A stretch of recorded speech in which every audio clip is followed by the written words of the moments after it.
Welcome to episode 53 of the Becoming MindStrong podcast. Now, so far this season, we've been talking a lot about mindset work from a very black and white perception, right? A lot of times when it comes to weight loss or health in general, we tend to get in this very black, white, all in, all out mindset, and that can be super stressful. So today I want to nerd out a little bit. We're going to get a little more nitty gritty and we're going to talk about how stress affects weight loss. Check it out.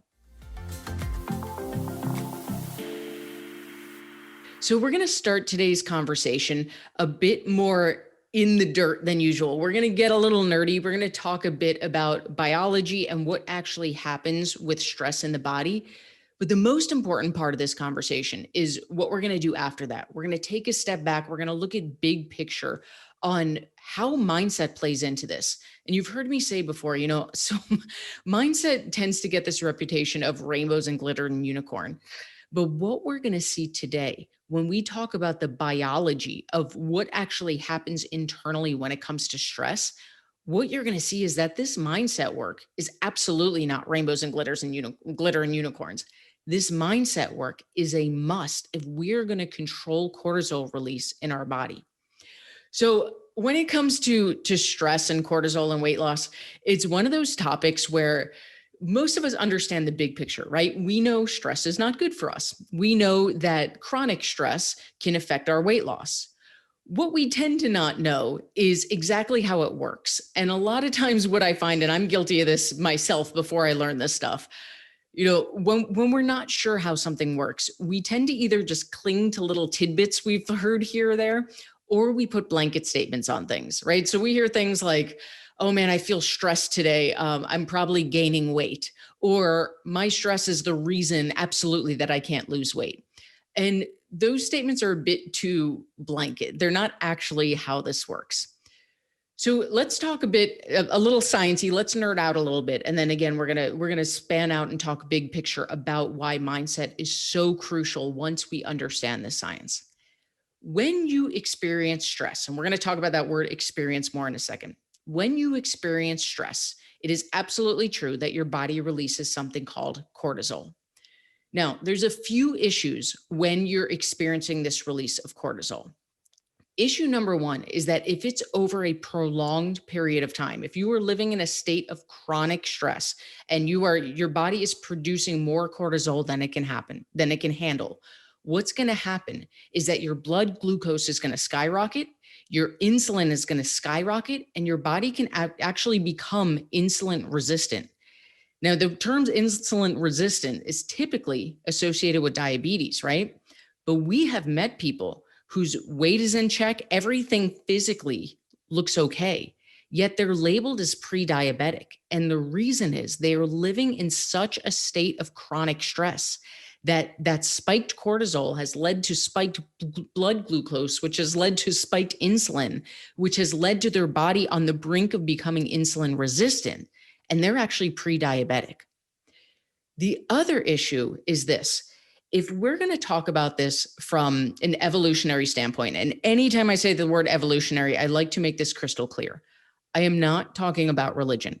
This conversation has nothing to do with if you believe in God, if you believe in the universe, if you believe in Big Bang, if you believe we came from amphibians or monkeys, doesn't matter. When I'm talking about evolution, I'm talking about your brain. When scientists study the human brain, there are parts of our brain that have evolved, and there are parts of our brain that have not yet evolved. That is all I'm talking about. It is not open for negotiation unless you're going to sit there and argue with neuroscientists, which I hope you're not. It is science. It is pretty black and white. As much as I'm not a fan of black and white, science is. It's right or wrong. It is or isn't. So from an evolutionary standpoint, it is a scientific fact that our brains have not evolved when it comes to stress. Here's what I mean by that. We've heard the term fight or flight, right? We've talked about it endlessly here. And if you've read my book, we talk about it in there. Your brain cannot determine the difference between being face to face with a saber-toothed tiger or being cut off on the freeway. If you interpret that experience as stress, your brain reacts the exact same way. So let's take that saber-toothed tiger for a minute. If you're standing out in a field and suddenly there's a saber-toothed tiger right in front of your face, the only thing your brain cares about in that moment is survival. It does not care about, do I have to go to the bathroom right now? What about these stubborn 5 pounds I just can't lose from my lower belly, right? These are not the thoughts that it's thinking about. It's thinking about, what do I need to survive this moment? And along with what do I need to survive this moment, the answer is energy. I don't know when the next time I'm going to eat is, because I'm about to fight a freaking saber-toothed tiger. So I need to hold on to everything I have so that I can fight, so that I can survive. Now, here's the problem. That source of stress in the society in which we live is most likely not a saber-toothed tiger. It's probably getting cut off in the freeway, or an annoying email from your boss, or someone at work who wrote, as per my last email, and you're like, stop being so passive aggressive, Karen, just say what you have to say, right? Whatever your stress is, your brain is interpreting it the same way. And as a result, your body is reacting the same way. It is going into survival mode. It is storing. It is not thinking about anything unless it's directly related to your survival. Now, all of that sounds like a lot of bad news, right? It's like, well, Rachel, if I am chronically stressed, if I'm always living in this state, then I'm screwed, right? I'm living in a state of chronic stress. I'm probably going to make myself pre-diabetic. I'm never going to lose weight because it's storing, and down the rabbit hole we go. Pause and take a breath, because here's the best news of this conversation. When you study the human body, I find this so fascinating. There's 2 parts to this conversation that show us just how much control we are in. Part 1 is this: when your brain experiences stress, there is no label of this is stress, this is not stress. What your brain is experiencing, here's the key word, is perceived stress. When the situation happens, your brain is running it through filters of, am I in danger? Do I need to go into survival mode? It's interpreting the situation as stressful or not. There is no such thing in this universe as, this is a stressful situation, this is not a stressful situation. It is purely your brain's perception, that's the key word, of the situation. So if you're someone who gets triggered by being cut off in traffic, someone cuts in front of you, immediately, it is a wired in habit for you right now that immediately you are going to feel all the effects of stress, right? Your brain's going to see it as a threat, and then all the spiral out stuff of cortisol being released. We're going to talk about that in a second. It's going to happen. Why? Because we've talked endlessly in here and in my book, and if you've hung out in our community, about neural connections. Sometime years ago, probably by watching your parents do it, or when you first got your driver's license, or a combination of both, a neural connection was formed in your brain that says, it pisses me the F off when I get cut off. And every time it's happened for the next 10, 20, 30 years, myelin has coded that neural connection until it is a wired in habit that you get cut off and you get pissed off. And there might be someone next to you, maybe your best friend, who can be cut off in traffic and think, man, I hope everything's okay with that person, right? They seem like they're in a big hurry. I hope their family's okay. Thank goodness we're all okay. Love and light, my friend. Get back to driving. And to you, it's like, what? Like, aren't you pissed off? Aren't you angry? No, because their brain has been wired that that's not really a threat. Maybe immediately there's a safety threat. Am I hit? Are they hit? But once they see that's okay, there's no threat. There's no stress. It is purely our interpretation that's causing the reaction. That's step 1, is that it is all perception. Now, here to me is the most fascinating thing in the nerdiest way possible. When your brain perceives that threat, the place that cortisol is actually released is in your body. It is not from your brain, it is in your body, which means there is a delay between perceived threat and cortisol release in your body. This is where mindset work becomes so key. This is where, when I say mindset work is not rainbows and glitter and unicorns, this is why. Because when that moment happens and your brain starts to perceive as threat or not, we can reinterpret that perception, and we can actually minimize or altogether stop the cortisol release that is going to happen eventually in our body. So let me give you, let's go back to our being cut off example. Okay. You're driving, you get cut off, and immediately you feel that spark, right? It's a wired in habit. You feel the spark. This time you pause and you take a breath. man, that person is driving fast, kind of recklessly. Am I okay? Are they okay? Okay, everyone's okay. I hope everything's okay with them. What if they're on their way to the hospital? What if something's wrong with their kid?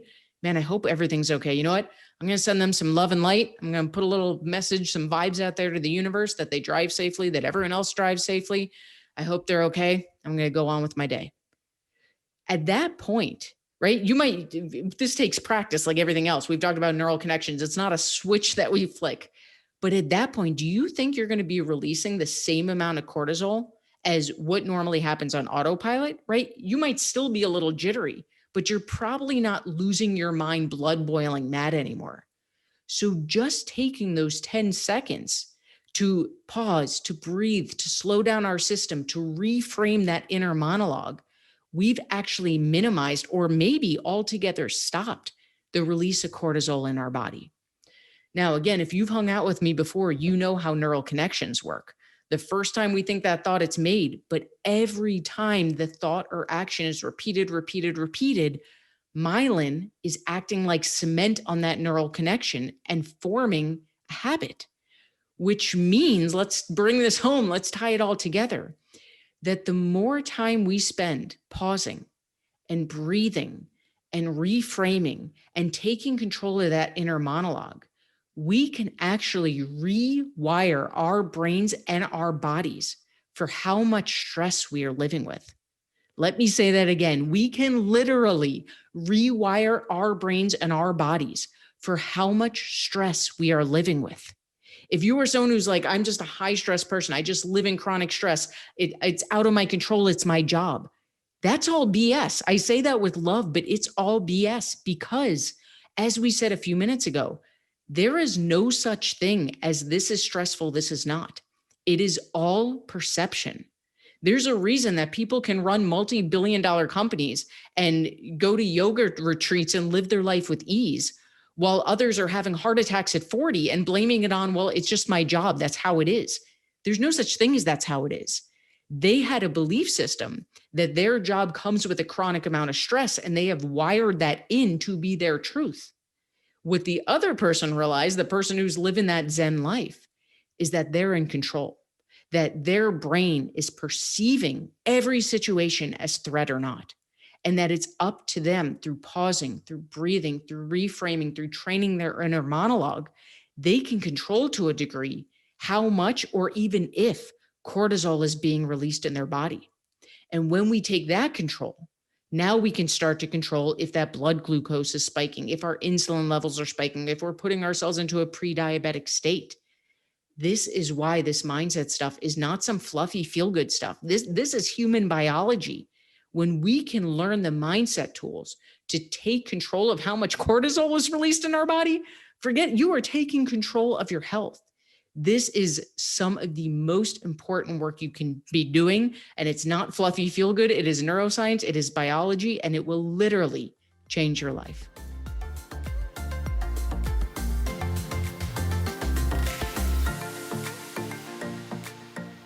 If you haven't done so already, be sure to check our private Facebook group for women only. Look for MindStrong Women on Facebook, and we'll see you in there.